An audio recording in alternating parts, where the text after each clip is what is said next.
Hello മീഡിയേഴ്സ്. അപ്പോൾ May 25 എനിക്ക് ഇതുവരെ ജീവിക്കാനും ഇനി അങ്ങോട്ട് ജീവിക്കാനും ഈ ഒരു ഡേറ്റ് എനിക്ക് വളരെ ഇമ്പോർട്ടൻ്റ് ആണ്. അപ്പോൾ എന്താണെന്ന് നിങ്ങൾക്ക് മനസ്സിലായി കാണും അല്ലേ? അപ്പോൾ ഈ ഒരു ഗിഫ്റ്റ് എൻ്റെ വർക്കിംഗ് പ്ലേസിലെ എൻ്റെ പിള്ളേരെടുത്ത് തന്നാണ്. ഒരുപാട് എനിക്ക് ഇഷ്ടമായി. പോക്കറ്റൊക്കെ ഉണ്ട്, പോക്കറ്റുള്ള ഡ്രസ്സൊക്കെ ഭയങ്കര ക്രൈസാണ്. പോക്കറ്റൊക്കെ ഉണ്ട്, എനിക്ക് ഒത്തിരി ഇഷ്ടമായി. ഒരുപാട് താങ്ക്സ്. അപ്പം നെക്സ്റ്റ് ഞാൻ പറയാൻ പറഞ്ഞതെന്ന് വെച്ചാൽ ഫ്രണ്ട്ഷിപ്പ് എന്ന് പറഞ്ഞു കഴിഞ്ഞാൽ നമുക്ക് വിലമതിക്കാൻ ആകാത്ത ഒരു ബന്ധമാണ് അല്ലേ? അപ്പോൾ എന്ന് വെച്ച് കഴിഞ്ഞാൽ ഫ്രണ്ട്സ് എന്ന് പറഞ്ഞാൽ നമുക്ക് എല്ലാം അതിൽ പെടും എന്നുള്ളതാണ്. അപ്പോൾ കൂടെ നിന്ന് കാല് വാരാനും കുതികാല് വെട്ടാനും എന്നാൽ കൂടെ നിന്ന് ചങ്ക് പറിച്ച് ഹൃദയം എടുത്ത് തരാൻ പറ്റുന്ന തരത്തിലുള്ള ഒരു ബന്ധമാണ് ശരിക്കും ഫ്രണ്ട്ഷിപ്പ് എന്ന് പറയുന്നത്. അപ്പോൾ എനിക്ക് അങ്ങനെ ഒരുപാട് ഫ്രണ്ട്ഷിപ്പ് കീപ്പ് ചെയ്യുന്ന ഒരാളല്ല, പക്ഷേ എന്നാൽ കുറച്ച് ബന്ധങ്ങൾ വളരെ ഇമ്പോർട്ടൻ്റ് ആയിട്ട് കീപ്പ് ചെയ്യുന്ന ഒരാളുമാണ്. പക്ഷേ ഫ്രണ്ട്ഷിപ്പിൻ്റെ വാല്യൂ എന്ന് പറയുന്നത് നമ്മുടെ ജീവിതത്തിൽ നമുക്ക് ഓരോ അനുഭവങ്ങളിലൂടെയാണ് നമ്മൾ ഓരോ ഫ്രണ്ട്ഷിപ്പിനെയും ഇങ്ങനെ കൂടെ ചേർത്ത് ചിലത് കളയുന്നതും ഒക്കെ അങ്ങനെയാണ്. പക്ഷേ എനിക്ക് വളരെ ഇമ്പോർട്ടൻ്റ് ആയിട്ടുള്ള ഒരു ഫ്രണ്ട്ഷിപ്പായിട്ട് തോന്നുന്നത് ശരിക്കും നമ്മുടെ 10ാം ക്ലാസ് വരെയുള്ള ആ ഒരു ഫ്രണ്ട്ഷിപ്പാണ്. അതിന് കാരണമുണ്ട്. 10ാം ക്ലാസ് വരെയുള്ള ഫ്രണ്ട്ഷിപ്പിൻ്റെ പ്രത്യേകത എന്ന് വെച്ചാൽ നമ്മൾ അവരുടെ മനസ്സിൽ ജീവിതത്തിലെ കൈപ്പേറിയ അനുഭവങ്ങളോ അല്ലെങ്കിൽ സന്തോഷകരമായ നിമിഷങ്ങളോ അങ്ങനെയുള്ള ജീവിതത്തിലേക്ക് നമ്മൾ കാല് എടുത്ത് ജസ്റ്റ് ഒന്ന് വയ്ക്കാൻ പോലും ആകുന്നതിന് മുന്നേ നമ്മളെ മനസ്സിലാക്കിയവരാണ് 10 വരെയുള്ള ഫ്രണ്ട്സ് എന്ന് പറയുന്നത് അല്ലേ? ശരിക്കും അതായത് ഒരു റബ്ബർ താടാ, എടാ നിൻ്റെ 2 പേനയുണ്ടോ, എടാ നിൻ്റെ 2 പെൻസിലുണ്ട്, ഒരു പെൻസിൽ എനിക്ക് താടാ, എടാ ഇന്നലത്തെ നോട്ട് ഒന്ന് തരാം അവിടെ.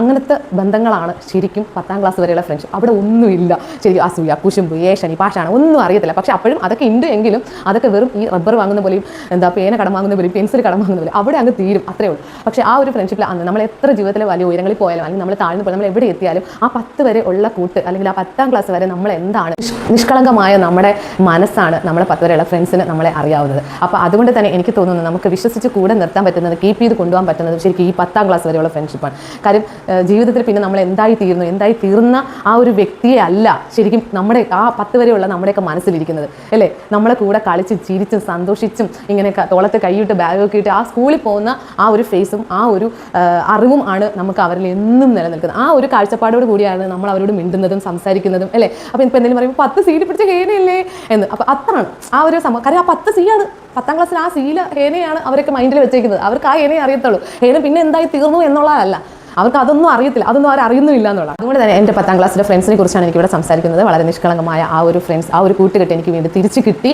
അതെനിക്ക് ഭയങ്കര സന്തോഷമുള്ള ഒരു കാര്യമാണ്. അപ്പോൾ ബർത്ത്ഡേ വിഷസ് മാത്രം എനിക്ക് വരുന്നില്ല. അപ്പോൾ എൻ്റെ നാട്ടുകാരായ കൂട്ടുകാരാണ് അവർ. അപ്പോൾ അതുകൊണ്ട് തന്നെ ഒരു ശ്രീകൃഷ്ണ ജയന്തിക്കാണ് ഞാൻ ജനിച്ചത്. അപ്പോൾ പിന്നെ എങ്ങനെ ബർത്ത്ഡേ? പക്ഷേ നമുക്ക് ഒഫീഷ്യൽ ഡേറ്റ് ഉണ്ടാവുമല്ലോ. അപ്പോൾ അതുകൊണ്ട് അവരെ കുറ്റപ്പെടുത്താനാവില്ല. അപ്പോൾ അതുകൊണ്ട് തന്നെ ഞാൻ 12 മണി തൊട്ട് രാത്രി 12 മണി വരെ നോക്കി, വിഷസൊന്നും വരുന്നില്ല. പിന്നെ ഞാൻ രാവിലെ 1:30 വരെ നോക്കി, ശരി ഉച്ചയ്ക്ക് 1:30 വരെ നോക്കി. അപ്പോൾ ചെന്ന് ഞാൻ പറഞ്ഞു എനിക്ക് ആരെങ്കിലും ഒന്ന് വിഷസ് അയക്കൂ പ്ലീസ്, എനിക്ക് വേണം എന്ന് പറയും. അങ്ങനെ ഇറന്ന് ഞാൻ വിഷസ് വാങ്ങി. പക്ഷേ അതൊരു ഇറക്കലായിട്ട് എനിക്ക് തോന്നിയിട്ടില്ല. കാര്യം ഇവരെൻ്റെ 10 വരെ പഠിച്ച ഫ്രണ്ട്സാണ്.